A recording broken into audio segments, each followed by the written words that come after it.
ng mga updates sa SONA, makakausap po natin ang Secretary General ng Grupong Bayan, Bagong Alyansang Makabayan, si Ginoong Raymond Mong Palatino. Good morning po, Sir Mong, si Xander po at si Angel.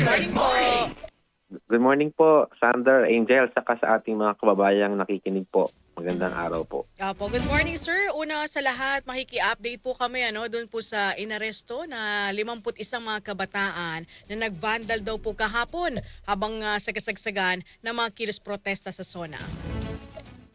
Okay, so yung mga kabataan na nag-graffiti, inakusahan ng vandalism, inaresto yan sa hanay ng nagpo-protesta. Marami sa kanila nasa sidewalk lang eh. Tapos may discrimination talaga eh. Dahil lahat ng mga nakaitim, nakatakip ang mukha, mga bata na mukhang kasama ng grupo nila, pinaguhuli at pinagdadampot. Kaya ang dami, 51. So arbitrary yung ginawa ng pulis. Ang update ko po sa inyo, yung 13 dyan, nakalaya na dahil binigay sa mga magulang, minor sila. Tapos 30 ang mga adults nakalaya na rin. Ang update ko, siyam yung natitira pa sa Camp Karingal. At sana makalaya sila ngayong araw. Opo. Ang sabi ho kasi lumabag daw po sa mga local ordinance yung pagsusuot daw ho ng maskara, yung balaklava at yung vandalism daw. Yun ho yung term, sir, na ginagamit po ng PNP eh. Ang sagot natin dyan, kahit yung ordinance na ginagamit nila, walang kulong eh, fine. Penalty, titikitan ka lang eh. At protest SONA day, people SONA protest, alam nilang may magaganap na protesta. Tapos, anong nakuha nila, nung hinuli nila, mga graffiti, pintura, kumbaga, dapat may pagtimbang naman yung pulis. Ito yung mga kabataan, lalo lang nagalit ang mga kabataan sa kanila. Gusto magpahayag eh. Tapos nakita natin ano bang nilagay nila doon sa pader, Meralco, sindikato, in so many words. Ganun din ang sinabi ng Pangulo sa kanyang SONA. Kaya nga siya nagpautos ng refund doon sa overcharging. Kapag yung message ng mga kabataan, it reflects yung public outrage at yung damdamin ng marami. So, talagang ang ginawa ng police, napakaraming violation ng kanilang sariling protocol. Kahit yung batas na binabanggit nila, BP 880, bawal ang police sa loob ng protesta. Ngayon po, nag-iipon tayo ng video, may mga pulis na may mga baril nasa loob ng protesta. So, sa tingin natin na overkill yung response, disproportionate yung response ng police, arbitrary, at it sets a bad and dangerous precedent. Oo, magba-file din po ba kayo ng kaso versus PNP, Sir Raymond? Sa ngayon po ay gusto muna natin ayusin na makalaya yung mga kabataan na naaresto. Opo. Meron pa hong kinukote po yung Ecological Solid Waste Management Act. Yan daw ho yung mga posibleng paglabag dahil daw po dun sa pagpipintura sa pader. Again, sabi ka natin sa police, ginamit din nila yan laban sa amin nung nagsunog kami ng FEG a few years ago eh. At palagi nilang bantayan. The law refers to basura. Hindi dapat gamitin yan to suppress protected free speech. Yan po ang paalala natin sa mga kapulisan na kung ano-anong batas na ginagamit para dyan sa kanilang pag-aresto at pag-suppress ng ating karapatang magpahayag. Sir Mong, bakit hindi pa po nakakalaya yung siyam na binabanggit mo na hanggang ngayon ay nasa Camp Karingal pa? Inaalam pa po natin yung buong detalye. Bakit hindi pa rin nakakalaya? Hindi ko lang po maalala kung noon ho bang Duterte administration ganito rin ho ba yung response sa mga nagkikilos protesta kapag SONA? Wala po ako matandaan eh. Maliban lang nung pandemic talaga naghigpit nung public assembly. Pero nakakaalarma mula last year hanggang ngayon. Yung anti-corruption protest last year, daan-daan ang inaresto after September 21. Ang statement ng police ngayong araw, peaceful daw yung SONA sa kabila ng 51 na arrested. Why would they downplay that? Nag-aresto sila sa gitna ng protesta kahit na yung People SONA is coordinated with the LGU. So parang lesson dito, may permit man o wala, may coordination man o wala, manghuhuli sila. So halimbawa, meron palang nakakita silang graffiti, ang tawag nila vandalism. Pwede naman makipag-coordinate halimbawa sa amin. Kasi hindi naman nila nahuli in the act of yung pag-graffiti na sinasabi nila eh. Pero bakit ang tugon kagad aresto? Tapos kailangan nating kilalanin itong mga kabataan ito, gustong magpahayag yan ng galit. At they channel that through their art.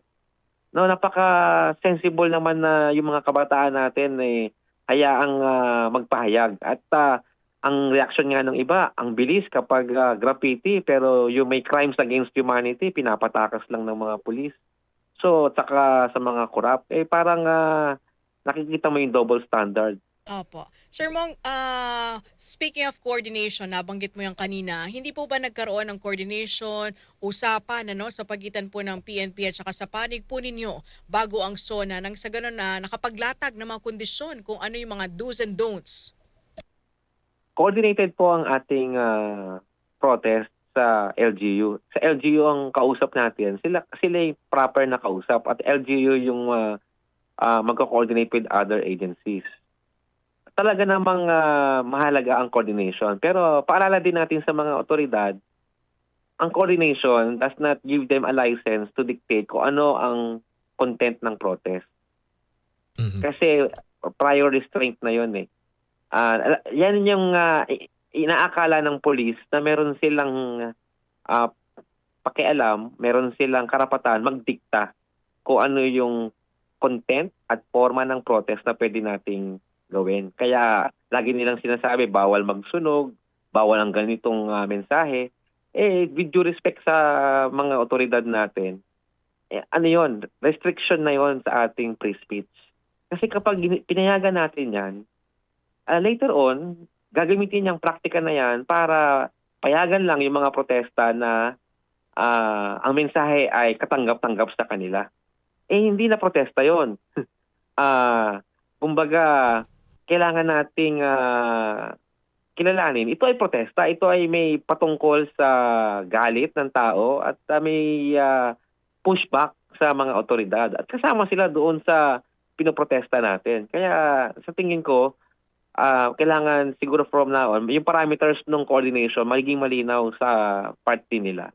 Opo. At sa inyong opinion, ito po ay bahagi pa rin ng kalayaan natin sa pagpapahayag. Tama po. Mas matimbang po talaga ang karapatan na magpahayag sa ating konstitusyon at saka ginigit natin yan, pinaglaban natin yan. Hindi pwedeng supilin. In the first place, matagal na natin sinasabi, ibasura na yung BP 880. Ano yan Marcosian martial law na batas pa yan na ginagamit nila Batas pambansa pa nga BP pa BP so, pa, sa tingin luma natin na. hindi na pwede. Saka, even if we use that law, yung BP 880, bawal ang pulis sa loob ng protesta. Bawal ang baril ng pulis sa loob ng protesta. Ang dami nating video. May mga baril, armado ang mga pulis sa hanay ng protesta. At ang laging bukang bibig ng pulis, maximum tolerance. Maximum tolerance ba yung ginawa nila doon sa mga kabataang nag-graffiti? Inaresto nila, dinampot. Ano nakuha nilang ebidensya? Spray paint. Kumbaga, ito na yung banta sa kaayusan, spray paint, pintura ng mga kabataan. Matuwa pa nga tayo yung mga kabataan natin. They are channeling their anger sa pagpintura, sa paggamit ng art laban sa korupsyon, sa bulok na sistema. We should welcome that. It's a service to the community pa nga. Ang problema, lalo nilang i-antagonize yung mga kabataan na ito at na pinaramdam nila sa kabataan yung double standard ng ating mga kapulisan pagdating sa sinasabi nilang pag-uphold ng batas. Isa pang kakatuwa sa kanilang sinasabi, kasi daw may takip ang mukha. Ang sabi natin, yung mga nasa loob ng batasan, walang takip ang mukha, pero mga walang hiya yung mga yun, mga korap yung mga yun. Talagang kailangan may judgment call yung police at may pagtimbang sa ano dapat yung naging response nila kahapon. Okay, doon naman po tayo sa nilalaman ng SONA ng ating Pangulo. Ano po ang assessment, ano po ang grado na inyong ibibigay?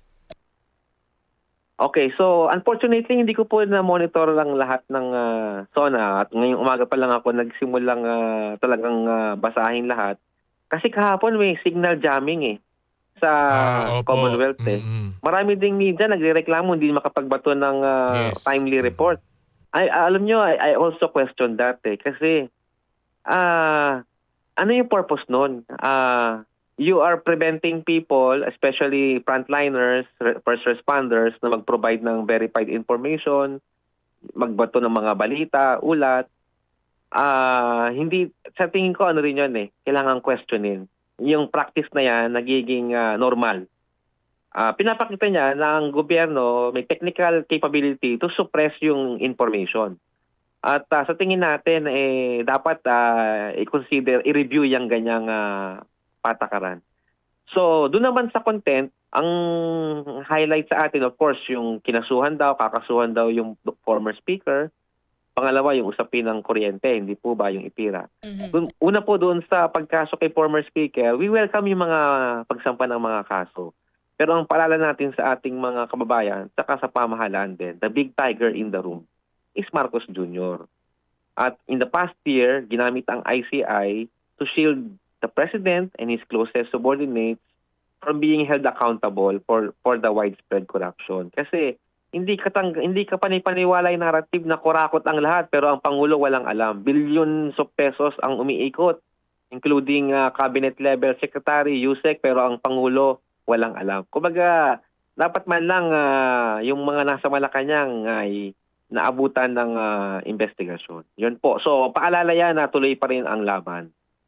Tapos, tandaan po natin, di ba last year, 1,500 names ang binanggit or nilista. Pero ilan yung percentage pa lang na nakakasuhan. So, parang mabagal, selective, yan pa ang kailangan nating paalala.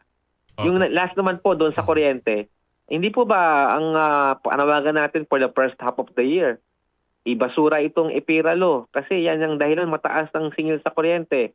25 years is enough para makita natin na ang batas na yan hindi talaga para sa pagbaba ng singil, kundi para sa super tubo ng mga kumpanya.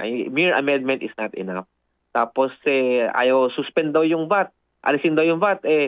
Pag-suspend nga ng VAT sa langis, hindi tinutulan ng Pangulo. Kasi talagang hindi niya gagawin yan. ATM yan ng mga kurakot yung VAT collection Kaya kung talagang gusto, maraming paraan sana noon pa, first half of the year.